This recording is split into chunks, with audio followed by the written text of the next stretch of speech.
Hi students, in the video we are going to talk about the revision in the NEET pattern. Maybe that will be only for this academic year, but yeah, and the new pattern there are a lot of queries that are coming from the students. What will be the implications of this? Or what are the things that we have to consider really for getting a good result based on this new examination pattern. There are a lot of queries. I mean, namakkitta queries mattum varudhu kedaiyadhu. Even neenga nariya and discussion forums la paatha, there is a lot of anxiety that is there among the students.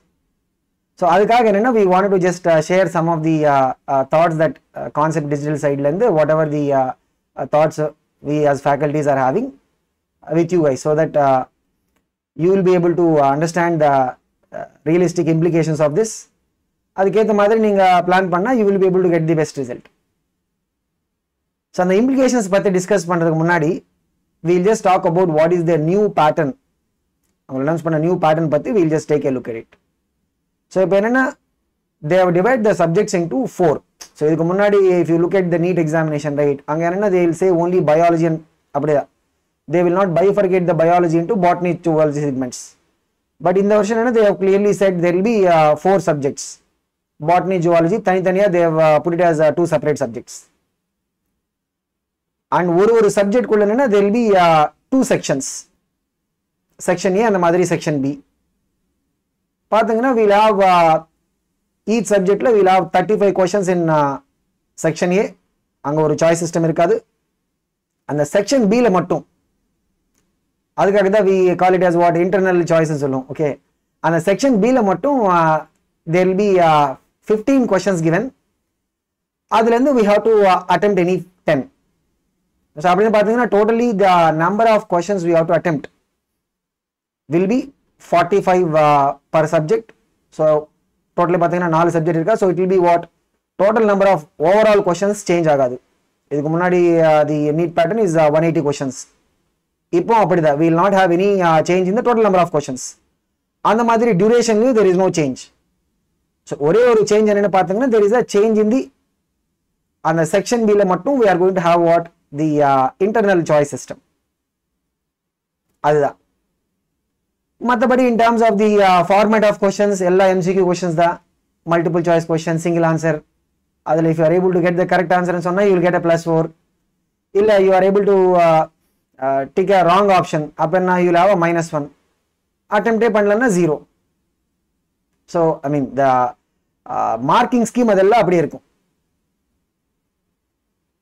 இந்த pattern பார்த்ததுக்கு அப்புறம் சொன்ன மாதிரி there are a lot of I mean ஒரு சைடுல என்னன்னா misconceptions being spread. இங்க ஒரு சைடுல ஜென்யூனாவே ஸ்டூடெண்ட்ஸ் ஆர் ஆங்ஷியஸ் என்ன இதோட இம்ப்ளிகேஷன்ஸ் என்ன இருக்கும்னு சொல்லிட்டு. ஸோ நம்ம இம்ப்ளிகேஷன்ஸ் டிஸ்கஸ் பண்றதுக்கு முன்னாடியே நான் ஒரு விஷயம் சொல்றேன்.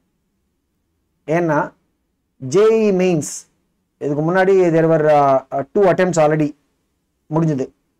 இப்போ நெக்ஸ்ட் இந்த 20th ல இருந்து we'll have the third and அதுக்கப்புறம் 27th ல இருந்து we'll have the 4th attempt also going to happen. But in the first and second attempt JEE mains results நம்ம அனலைஸ் பண்ணா ஒரு இது நமக்கு இன்ஃபர்மேஷன் கிடைக்கும். ஏன்னா அங்கேயும் சாய்ஸ் சிஸ்டம் கொடுத்துருக்காங்க, இன்டர்னல் சாய்ஸ் சிஸ்டம். பட் நீங்க அந்த டாப் லேயர் ஆஃப் பர்ஃபார்மன்ஸ் பார்த்தா அதுல அவ்வளவா டிஃபரன்ஸ் வரல. ஸோ அந்த டாப் லேயர் ஆஃப் ஸ்டூடெண்ட்ஸோட பர்ஃபார்மன்ஸ் பார்த்தீங்கன்னா there is not much significant difference இருக்கு. பட் அவ்வளவா I mean the kind of talk that goes on, right, அதோட ரெசிப்ரோகேட்டா the results have not shown. அது ஒன்று பார்க்கலாம். ஸோ என்ன what are the implications? So first implication என்ன தெரியுமா? This is for definite. ஏன்னா இதுக்கு முன்னாடி we never used to have 50% weightage for the botany and 50% weightage for the zoology. மொத்தமாவே சேர்த்து we used to have what 90 questions for bio. But இப்போ என்ன தெரியுமா, we are going to have an equal weightage for the botany and zoology. அது ஒன்று. So அதுக்கேற்ற மாதிரி we will have to give equal focus for the botany part and the மாதிரி zoology part. அடுத்த இங்க ஒரு query, this is one of the very common query that we are seeing from students. என்ன ஆகும், what will happen to the cutoffs ன்னு சொல்லிட்டு. So கண்டிப்பா I mean it's a common sense மாதிரி தான். there will be an increase in the cutoff due to the choice system. But நான் இதுக்கு முன்னாடியே சொல்லியிருக்கேன், like what is it, அந்த top performance bracket குள்ள the choice system has not shown அவ்வளவு impact அது வரல. So which means what, we are going to definitely we are going to have some increase in the cutoffs. So இப்போ நம்ம government college cutoff, general quota ஆகட்டும், மற்ற whatever the other quotas we take, right, அதில் டெஃபினட்டாகவே இதோட என்ன சொல்றது ஒரு impact இருக்கும். But it is not be like so ஸ்டாகரிங்காக இருக்காது. இன்ஃபேக்ட் நம்ம ஒரு 1 or 2 டேஸ்க்குள்ள we will also be releasing ஒரு detailed video on what are the expected cutoffs for the NEET 2021. ஏன்னா இதுக்கு முன்னாடியே நிறைய ஸ்டூடெண்ட்ஸ் கேட்டிருக்காங்க, லைக் ஏன் சார் கான்செப்ட் லேர்னிங் லைன் சைட்லேருந்து எதுக்காக we are not releasing the cutoff, expected cutoff for the NEET 2021 சொல்லிட்டு. ஸோ முன்னாடி I think we have given the answer for that. ஏன்னா இந்த சாய்ஸ் சிஸ்டமோட அனௌன்ஸ்மெண்ட்காக அந்த மாதிரி what is the date of that exam, அந்த ரெண்டு இதுக்காக we were waiting and சொல்லிட்டு we have communicated. ஏன்னா இந்த ரெண்டு தெரியாம I mean it's not about ஏதோ அவங்கள பற்றி நம்ம தப்பாக சொல்றதுன்னு கிடையாது. But we have seen some other YouTubers who are trying to already propose on the expected cutoffs. But கண்டிப்பாக these are two very important factors. இது நம்ம இன்க்ளூட் பண்ணாம we will not be able to predict what will be the cutoffs. So அதுக்காக we were waiting. இப்போ இந்த announcement வந்ததுக்கு அப்புறம் we are again reworking on the expected numbers. So கண்டிப்பா ஒரு 1 or 2 daysக்குள்ள we will be able to come to you with the much awaited announcement, what will be the cutoffs for the NEET 2021. அந்த மாதிரி அடுத்த implication என்னன்னா, can we omit, ஏன்னா இங்க I mean அந்த internal choice சிஸ்டமோட announcement அதுக்கான ஒரு justification என்னன்னு பார்த்தீங்கன்னா, they are saying there are some chapters omitted across the boards. அது டியூ கன்சிடரேஷன்ல எடுத்துட்டு we are giving the internal choice system and சொல்லிட்டு that is the announcement that they have made. But அப்படின்னு சொல்லிட்டு can we just like that omit? இப்போ CBSE 12th we know what are the chapters that are not included in the board. Okay, at least I mean the announcement of the original syllabus. But அப்படியே நம்ம அந்த chapters அப்படியே omit பண்ணலாமான்னா, the JEE mains ஓட examination experience பார்த்தா there is no direct correlation. இப்போ அந்த internal choice இருக்கு தெரியுமா செக்ஷன் B ல, ஸோ கண்டிப்பா அந்த செக்ஷன் B ல we are going to definitely we will have questions coming from these omitted chapters. அது கூட என்ன we will have some more other chapters ன்னு சொல்லிட்டு அந்த மாதிரி டைரக்ட் கோரிலேஷன் நமக்கு கிடைக்கல. ஸோ ஏன்னா we have analyzed already the JEE mains ஓட papers.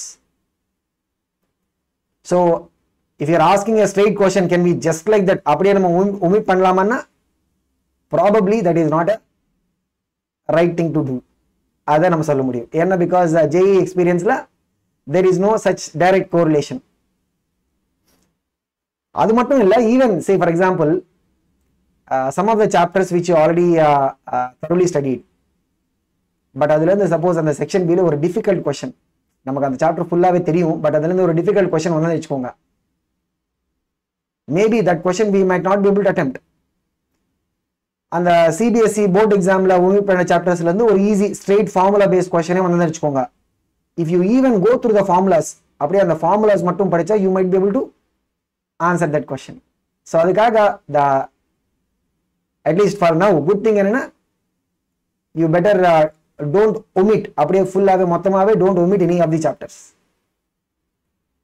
பட் ஒரு சாப்டர் சுத்தமாவே முடியல, you are not able to go anywhere இந்த சாப்டர்னா, ஒரே ஒரு இது என்னன்னா, keep in mind that you have a choice system. அங்க நம்ம ஒரு லைஃப் லைன் மாதிரி இருக்கும்னு சொல்லிட்டு கீப் தட் ஹோப். இதுக்கு முன்னாடி இந்த மாதிரி ஹோப் கிடையாது. ஓகே, அது ஒன்று. அடுத்த இம்ப்ளிகேஷன் என்ன தெரியுமா? I mean this is something that, ஏன்னா நானும் நிறைய இதில் பார்த்துருக்கேன், like some of the people are already spreading a misconception. ஏன்னா செக்ஷன் பிலேருந்து கொஸ்டின்ஸ் டிஃபிகல்ட்டாக வரும்னு சொல்லிட்டு. நீங்கள் அந்த என்டிஏவோட அனௌன்ஸ்மெண்ட் பார்த்தா அதில் தெளிவாக அவங்க என்ன சொல்கிறாங்க, they are saying section B internal choice system எதுக்காக, டு மேக் ஷுர் தட் அந்த ஒமிட்டட் சாப்டர்ஸ்லேருந்து இஃப் கொஸ்டின்ஸ் கம்மிங் அதோட இம்பாக்ட் பர்ஃபார்மன்ஸில் வரக்கூடாதுன்னு சொல்லிட்டு அதுக்காக தான் they are giving this internal choice. So கண்டிப்பாக என்ன, they are not going to have section B questions difficult and section A questions easy. So கண்டிப்பாக this is a misconception. So all the questions are going to be of the same level. அந்த மாதிரி இன்னொன்று ஒரு genuine query என்னன்னா, should the students be changing their exam approach? இப்போ ஒரு சப்ஜெக்ட்ல என்ன we are having section A and section B. So நம்ம எக்ஸாமில் அட்டென்ட் பண்ணும்போது எப்படி, should we start with section A இல்லைன்னா should we start with section B and சொல்லிட்டு there is a query. So நம்ம ஒரு நார்மலாக நம்ம அசஸ் பண்ண என்ன தெரியுமா, if you are starting with section B, நீங்கள் செக்ஷன் பிலேருந்து ஸ்டார்ட் பண்ணால் ஏன்னா அதில் கண்டிப்பாக you are having a internal choice இருக்கா. So even if you are like leaving out some questions, definitely you will be able to see that you are able to complete that section.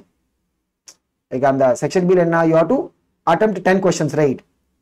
So even if like ஒரு 3-4 questions உங்களால பண்ண முடியல, let us take that as a situation. But கண்டிப்பா என்ன அந்த whatever நீங்க allot பண்ண ஒரு 15 minutes ஆகட்டும், whatever the time that you are allotting, அந்த டைம்க்குள்ள you will be able to complete the required 10 number of questions. So அது என்ன தெரியுமா, it might be able to add to your confidence. Yes, we have completed section B. And இதில் 2 aspects வரும். This is a small section. அது மட்டும் இல்லை, இங்கே என்ன we are having the choice, right? So கண்டிப்பா என்ன ஒரு 15-20 minutes குள்ள you might be able to, I mean depending upon the subject, you might be able to, நீங்கள் biology or botany zoology எடுத்தா you might be able to just like that ஒரு in less than 10 minutes itself you might be able to complete this section B part. அப்படி பண்ண என்ன தெரியுமா, initially it will be acting like a booster for you, confidence booster. அதை வச்சு you will be able to see that your overall exam performance will be much better. ஏன்னா the level of confidence we have, over confidence கிடையாது, level of confidence you have in the examination, right? That is definitely going to have a positive effect on your overall exam performance. So அதுக்காக you might want to start your exam. So ஒரு subject குள்ள let's say you are starting with botany ல இருந்து நீங்க start பண்ணி வெச்சுக்கோங்க. Botany ல you start with section B. முடிச்சிட்டு you go to section A. அடுத்து you are going to go with say for example zoology. அதுலயும் அப்படிதான், start with section B then go to section A. அப்படி பண்ணா you will be able to get ஒரு என்ன சொல்றது ஒரு இன்ஸ்டன்ட் சக்சஸ் மாதிரி வரும் இனிஷியல் அந்த 10-15 minutes குள்ள. அத கான்ஃபிடன்ஸ் வச்சிட்டு you will be able to perform well in the section A also. So these are all the implications that we wanted to discuss with you.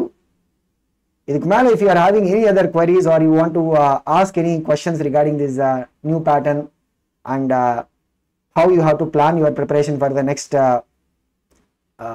approximately 60 days, you can in the key comments you can just post your query. And the மாதிரி for your preparation support கண்டிப்பா already in the previous video we made announcement that in the 2 months காக the concept digital main NEET course, right, that is open for trial access free of cost. adula you will be able to get all the or paid version la enna features kadikumo adella you will be able to find the trial version. So use panikonga, you can download the digital app from the Google Play Store. All the very best, and we'll keep sharing more such informative videos with you.